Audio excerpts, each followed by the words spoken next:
Hello there and welcome to Poultry Beginners Podcast, your one-stop shop for practical ideas and solutions for poultry producers, consumers and policymakers.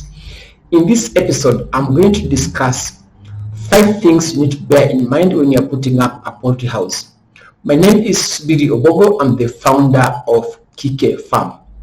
Before I begin, I'm going to share a short quiz for which I will share the answers. Now, just an overview, this is the second part of 11-part series on 11 things you need to know before you venture into poultry farming. In the first episode, I discussed challenges and opportunities in poultry farming and the contribution to the economy.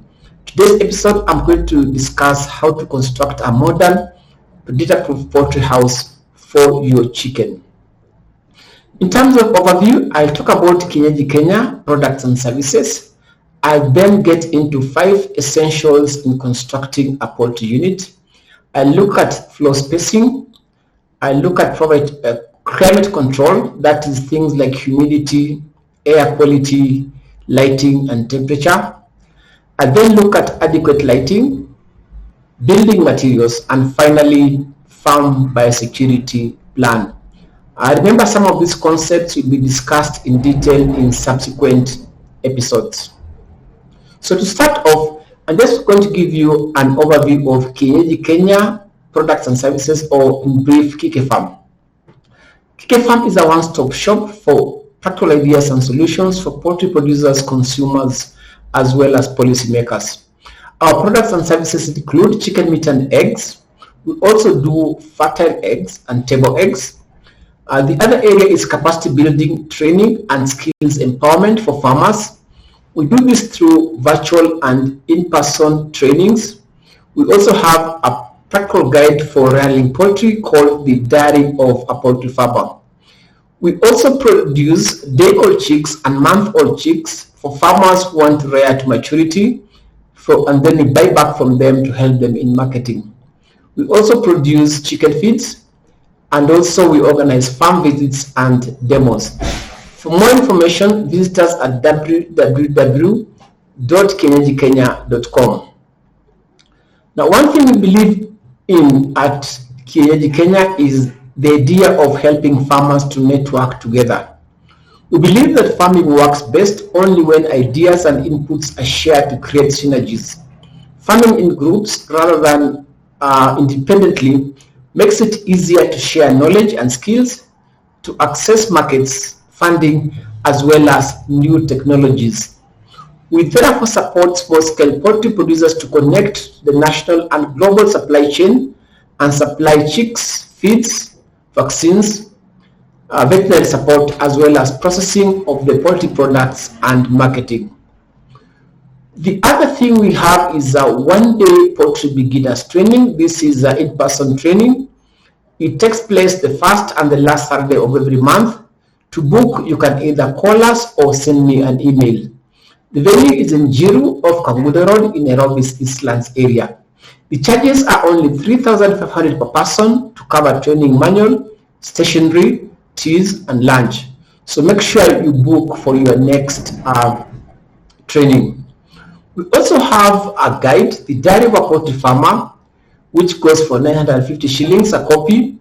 If you're outside Nairobi, you just add 200 shillings for transport and you'll get to within 3 days. You can get in touch with us in case you want a copy. Most of the things I'm going to discuss in these coming 11 episodes are covered in the book. From challenges to feeding chicken, to making poultry feeds, vaccination, farm biosecurity, marketing, as well as common challenges, they're all covered in the book. So to start off, I'm going to share a short quiz for which I will give the answer at the end. The question for today is: the size and dimensions of a poultry house determine its ventilation plan. Which of the following statements is true? A. The width of a poultry house should not exceed 6 meters. B. The length of a poultry house should not exceed 6 meters. C. The width of a poultry house should be more than 6 meters. D. The length should not exceed 50 meters. Or E. The ideal poultry house should be 10 meters wide by 20 meters long. I will share the answer at the end. So the first thing to bear in mind if you're going to construct a poultry house is the floor spacing. A poultry house should provide the birds with a comfortable environment and protect the birds from extremities of weather such as rain, sunshine, or wind. The stocking density should be adequate to avoid overcrowding. As we discussed in the first episode, overcrowding can cause environmental stress, which makes the birds susceptible to infections. We recommend 1 square foot per bird if you are rearing the fast maturity birds such as broiler chickens, which take about 6 to 8 weeks to mature. We recommend 2 square foot per bird or 6 birds per square meter if you're rearing the slow maturity birds such as commercial layers or the Kienyeji chickens. So remember, the floor space is very, very important because you don't want to overcrowd your chickens. The second thing is dimensions. As a general rule, a poultry house should be rectangular in shape, and the reason is for easy air circulation. The width should not exceed 6 meters or 20 feet. This is to allow for expansion of waste gases being produced inside the house. If the width is more than 6 meters, the air in the middle will not be easily expelled out of the house. Now here we're talking about things like ammonia, carbon dioxide, carbon monoxide, dust, and smell. Remember, you need to get rid of these things from the house. If they stay inside, then they can affect the chickens. It's advisable to leave one side or 2 sides of the house halfway open, covered with a wire mesh of small gauge and a net to allow flow of air and prevent birds and other predators.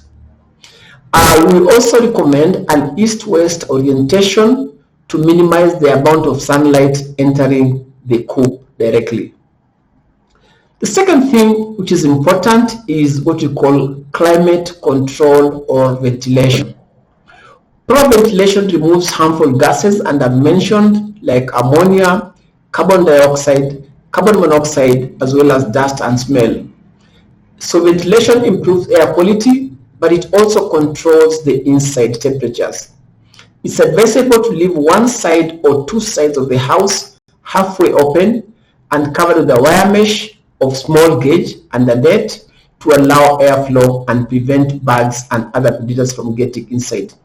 As I said, if the width of the poultry unit is more than 6 meters, the harmful gases will be retained within the unit, and this can be harmful to the birds. Now, we've had experiences in terms of the importance of having a proper poultry house. Sometime in 2016, I received a call from my worker in one of my poultry farms. I remember when I picked up the call, the thing I had is he told me 15 of them are dead. So when I inquired, I found that something had entered the poultry unit and had killed 15 chickens. The next day, again, the same thing happened. And we lost almost a dozen or so. By the third day, we had lost almost 50 chicks. They were less than 1 month. Later, we found that it was actually a bush baby which had entered the chicken house at night. So remember, the ordeal taught me to consider predators when constructing your poultry chickens. The wire mesh I talked about, the large gauge plus the small gauge are important to keep off predators. So remember, we need to protect the birds from extremities of weather like rain, wind, direct sunlight, but also predators. Remember, you also want to keep away wild birds because they can bring some infections to the chickens. Next thing I want to look at then is what happens if you're in very hot climatic conditions. Now, there are things you can do to ensure the birds are comfortable and they don't suffer from what you call heat stress. First, you need to adjust the poultry environment, especially hot climate, to minimize the impact of heat. The long axis of the poultry, as I mentioned, should be in an east-west direction. and you can have roof overhang extending at least 1.5 meters to reduce the amount of direct sunlight and rain that is entering the house. Second, to reduce the impact of heat, you can paste or paint the shed roof with a reflective covering. The general practice is to use whitewash the roof with lime. This can reduce the temperatures by up to 2 degrees centigrade. The other way is to cover the house roof with insulating materials such as paddy straw, sugarcane leaves, coconut leaves, or hay. The other strategy is to provide ridge vents at the roof to allow for hot air to exit so that cool air may enter the poultry shed through the side openings. You can also use side curtains like gunny bags to protect the birds from direct hot wind currents. The bags facing any incoming winds can be kept wet so the birds feel a cool breeze. Adopting this practice can reduce temperatures by up to 2 to 3 degrees centigrade. And finally, remember, if you're in a hot area, planting trees around the farm can also help reduce radiant heat. So keep these things in mind, especially if you're in very, very hot areas, because remember, heat stress can also cause environmental stress the chicken and affect the immune system, leading to a lot of infections and problems in your farm. Now, managing ventilation is important to regulate temperature as well as improve air quality. And I mentioned you want to remove carbon monoxide, ammonia, and other gases from the poultry unit. You also want to get rid of moisture, dust, and the bad smell. Now, ammonia production occurs due to microbial breakdown of the fecal matter in the litter. So you want a relative humidity between 40 and 70%. When it's above 70%, the relative humidity, then microbial activity in the litter is increased. The microbacteria then break down the ammonia from the nitrogen sources in the fecal matter, and then it gets into the air. So remember, exposure to ammonia concentration even as low as 25 parts per million for the first 21 days can have a negative effect on the body weight at both 4 and 7 weeks of age. General research has shown that excess ammonia reduces growth rate of the chicken. It impairs the immune system, meaning the bird is more susceptible to infection, and it can also increase respiratory diseases relating to coughing and sneezing and high mortality. Dusty conditions also should be avoided by improving ventilation. So remember, when the dust conditions poultry is set with lower humidity of below 50. Carbon monoxide also, you need to get rid of it. You need it below 50 parts per million. And carbon dioxide you need it below 5,000 parts per minute. Now, if you have sensors in your poultry house, you can actually measure things like ammonia, temperature, carbon monoxide, and carbon dioxide. So just to sum it up, the importance of climate control. As I mentioned, good ventilation will help control the temperature and the amount of water in the air. So when we talk about relative humidity, we're talking about the amount of water in the air. So for example, at 100% relative humidity, it means that the air in the chicken house is at maximum water holding capacity. While at 90%, it means the air can absorb a little more water.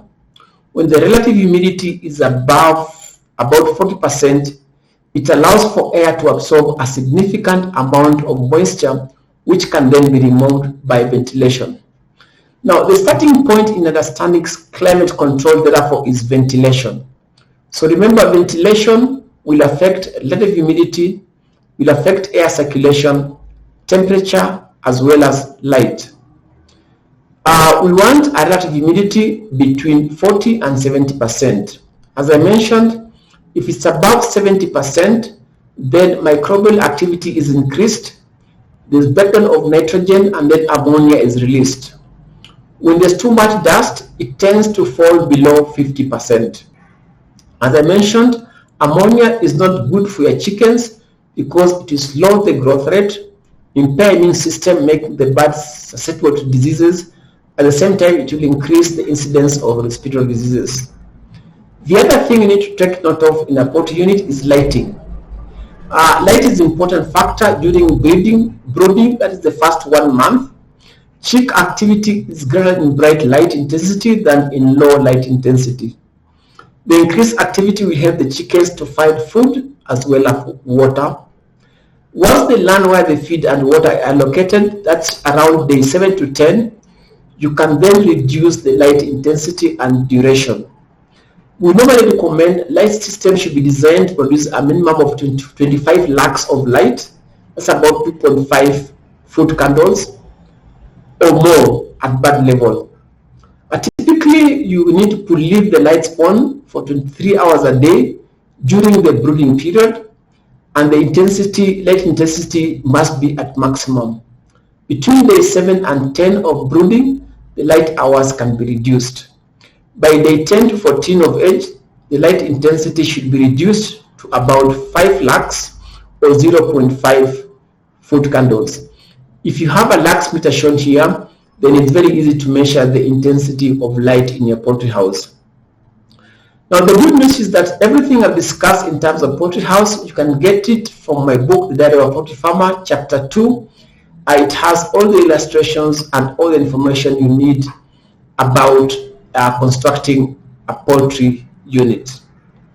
Now, to conclude, I've said that it's important to have a proper poultry house to reduce the environmental stresses. So a good poultry house should provide the birds with comfortable environment and protect from things like excess temperature, humidity, and ensure that there's air quality.